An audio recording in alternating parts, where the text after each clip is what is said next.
Hi guys, we have Raghav with us, CEO of Bolt.Earth, and pleasure meeting Raghav. Thanks for having me. I remember we had a very interesting conversation when we met in Pune, right? And I've seen your Blaze charger as well, right? Let's start with, what is the vision that Bolt.Earth has, and what challenges are you at the moment facing, to while moving towards that vision, and how is Bolt.Earth catering to it? Got it. Yeah, very interesting question, right? Like because we've been in this industry now for about 5-6 years, and one of the big challenges that I see in the industry, especially the charging side, has been that a lot of the charging companies are focused on four-wheeler charging as such.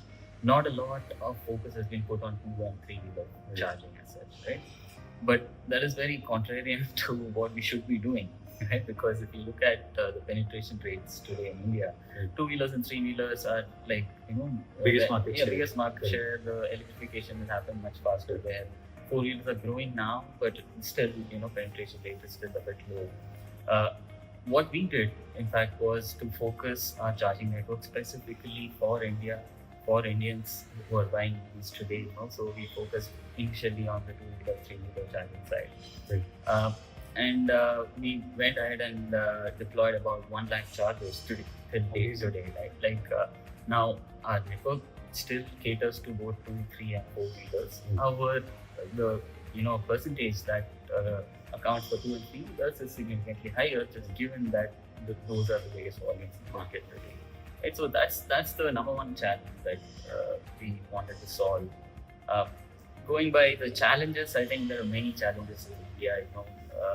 The grid is somewhat unstable sometimes, and the most houses in India, you get a 5 kilowatt power line, which means that, even deploying a level 2 home charger for a four-wheeler, it requires some electricity infrastructure upgrades.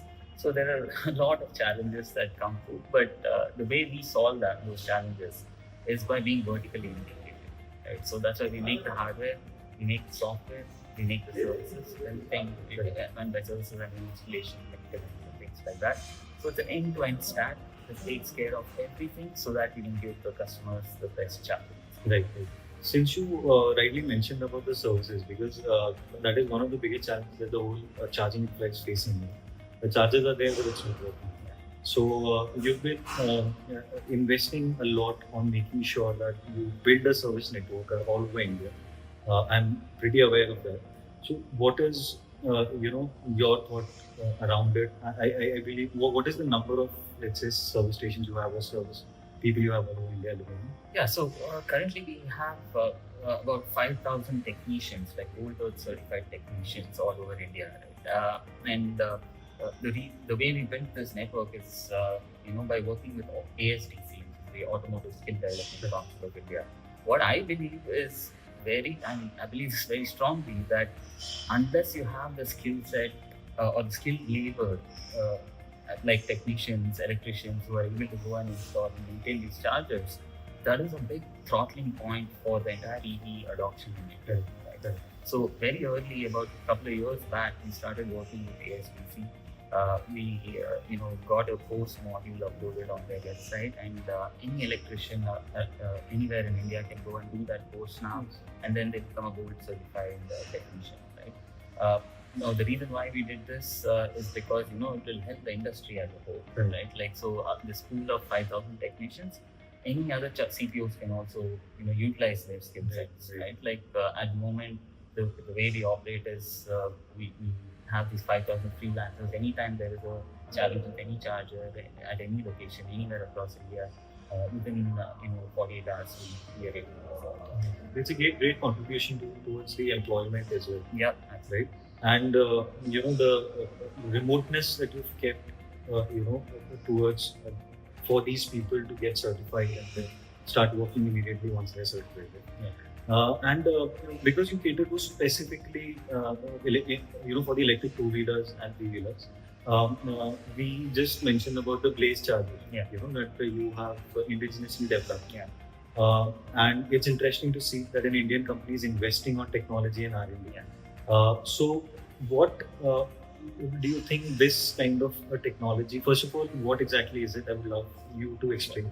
And then what kind of difference do you think it will make in the market, this particular product? Yeah, so this year we somewhere around February we launched the Blaze DC, which is the world's first universal fast charger for two-wheelers and three-wheelers. I was just in China. There is no two-wheeler fast charging network in China as of right now. So the Blaze DC network that we are deploying, we've deployed somewhere about 300 chargers so far across India. And that's the first ever fast charging network for two-wheelers and three-wheelers in the entire world. Now, that's definitely a game-changing experience for EV users, especially today if someone owns an E-2W or an Ola. There did not exist a public charging network for them, right? Like compared to a four-wheelers, you can go anywhere and charge. The connectors are standardized. Today on the two-wheeler side, we have the Type 6 and Type 7 connectors, but that's what we saw. Right? Like we made the charger universal so that even if the vehicle comes with Type 6 connector, Type 7 connector, it doesn't matter to us, right? The Blaze DC comes with both guns. You can charge any of these vehicles on the same charger, and it's game changing from a user perspective as well. Mainly because earlier slow charging used to take somewhere about 4 to 6 hours on a two-wheeler, on average. Today with Blaze DC, charging patterns have been changing. We're seeing, users coming, to the chargers, charging for 15 minutes, getting about 40 to 50 kilometers of range and then continuing along the way, right? Like, so it's becoming more and more ubiquitous in the sense that, it's kind of like the smartphone. Today, I was going to say that. Yeah. Nowadays, you don't think about like charging your smartphone. Right? Like you don't always want it 100%. Exactly. Correct. Exactly. And you just put it in for 15 minutes and then you've got some top up and you're good to go for the rest of the day. Those are the patterns that we're seeing. And we're seeing incredible demand for this product as of right now. Right? So if you ask me, there have been so many E-2Ws and Olas and other fast charging capable vehicles already sold. So there's a latent demand for this product, right? Which I estimate somewhere about 10,000 chargers, and we've deployed only 300 of them so far. So this is huge. Yeah. And I've seen Bolt.Earth chargers at a lot of these retail outlets and kirana stores. So this distribution that you've cracked in terms of visibility and also availability of the chargers to every person in the community or in the region, right? I'm pretty sure it wasn't easy to get it so in depth in the ecosystem. And so, how did Bolt.Earth manage to go so deep? And is Bolt.Earth going to continue growing the distribution and going more in depth, getting into the tier 2, tier 3 cities? What is your roadmap? How does it look like?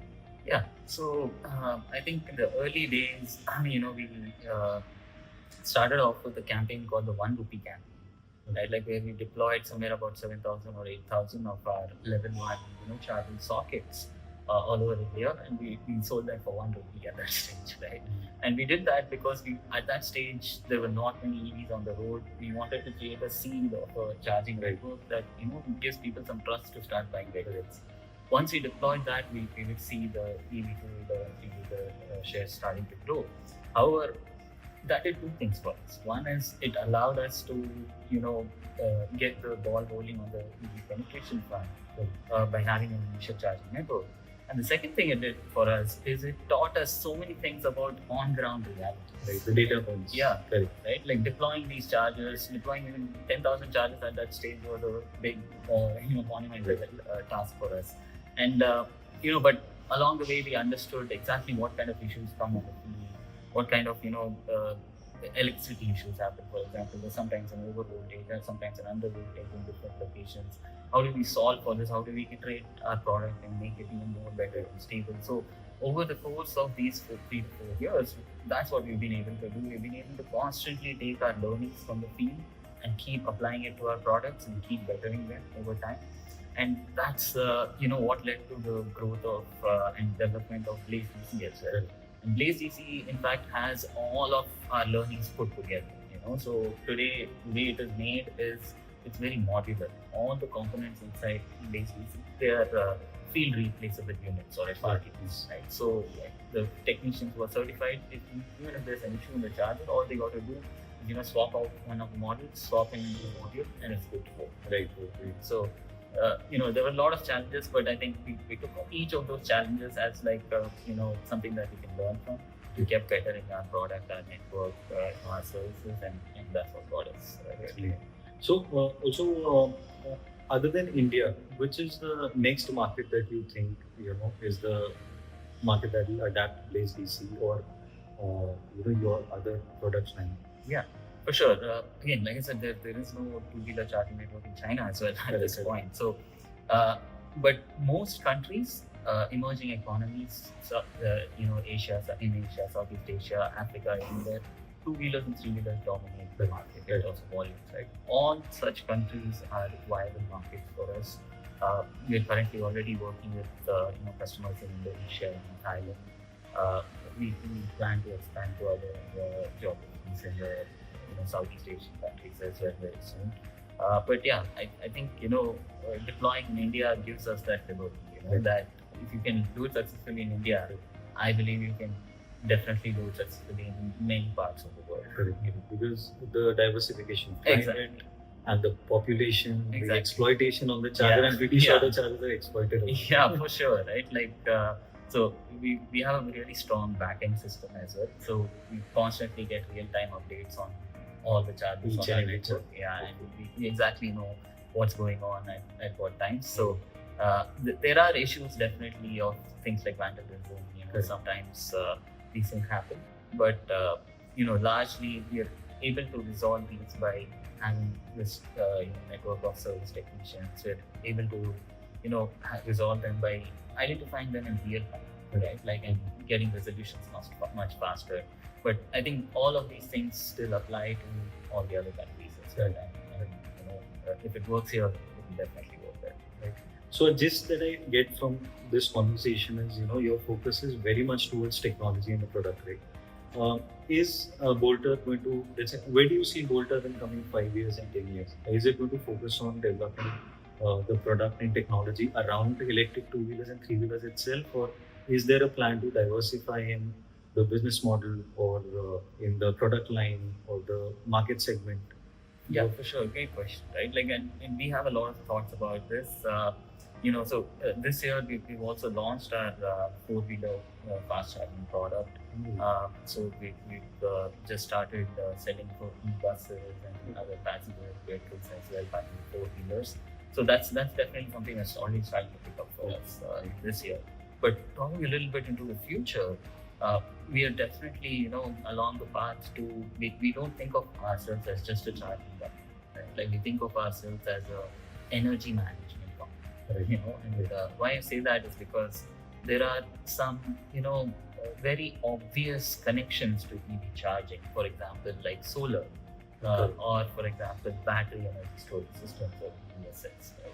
Now, if I put these three things together, a solar plus an EV charger plus like a battery energy storage system, what I get really is, in a sense, something that a package that I can deploy in someone's household, right? Like, and now what it'll allow them to do is become energy self-sufficient, right? Like, ultimately, with this entire setup and with things like solar net metering, and bi-directional charging, things like that somewhere in the future, what I would expect is that people would get to a stage where they don't have to pay anything for electricity, first of all.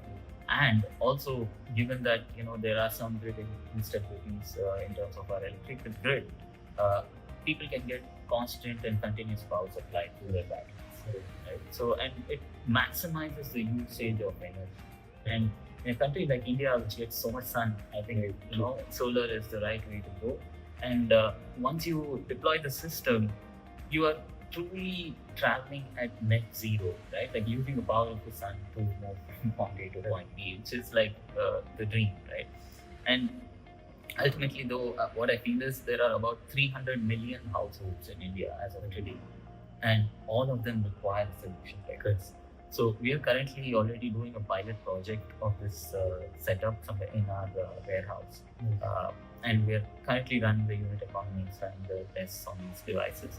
So I do expect that we'll commercialize a product, a packaged solution of these three things sometime in the second half of 2026, going into there. But that's what I see the future as. So EV charging, I would say, is a step in the road. Right? But from there, I think getting into energy management, also getting into data products, right?